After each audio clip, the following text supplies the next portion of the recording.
আজকে mother's day.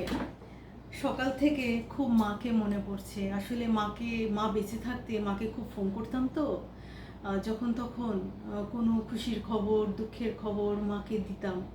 কোনো খুশির খবর হলে মা খুব আনন্দিত হতো, আর কোনো দুঃখের খবর দিলে গভীরভাবে সমব্যথী হতো।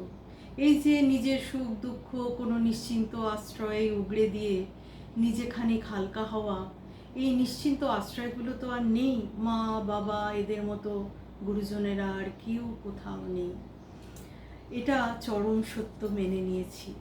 সেই যে গুরুদেব বলেছিলেন না, ভালো মন্দ যাহাই আসুক সত্যের লও সহজে, একদম সত্যি কথা।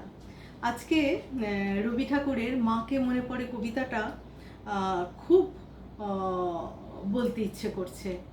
মাকে মনে পড়ে, মাকে আমার পড়ে না মনে, শুধু কখন খেলতে গিয়ে হঠাৎ অকারণে একটা কিশোর গুনগুনিয়ে কানে আমার বাজে, মায়ের কথা মিলায় যেন আমার খেলার মাঝে।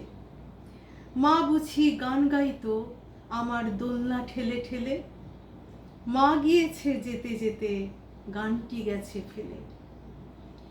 মাকে আমার পড়ে না মনে, শুধু যখন আশ্বিনেতে ভোরে শিউলি বনে শিশির ভেজা হাওয়া বেয়ে ফুলের গন্ধ আসে, তখন কেন মায়ের কথা আমার মনে ভাসে। কবে বুঝি আসতো মাসেই ফুলের সাজি বয়ে, পুজোর গন্ধ আসে যে তাই মায়ের গন্ধ হয়ে। মাকে আমার পড়ে না মনে, শুধু যখন বসি গিয়ে শোবার ঘরের কোণে, জানালা থেকে তাকাই দূরে নীল আকাশের দিকে, মনে হয় মা আমার পানে চাইছে অনিমিখে। কোলের পরে ধরে কবে দেখতো আমায় চেয়ে, সেই চাউনি রেখে গেছে সারা আকাশ ছেয়ে।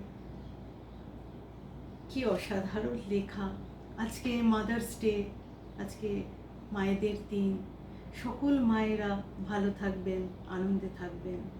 আবার আমি অন্য কোনো দিন অন্য কোনো কথা গল্প রান্নাবান্না যাই পারি নিয়ে ঠিক ফিরব। শুভ সন্ধ্যা, সবাই ভালো থাকবেন। শুভ সন্ধ্যা।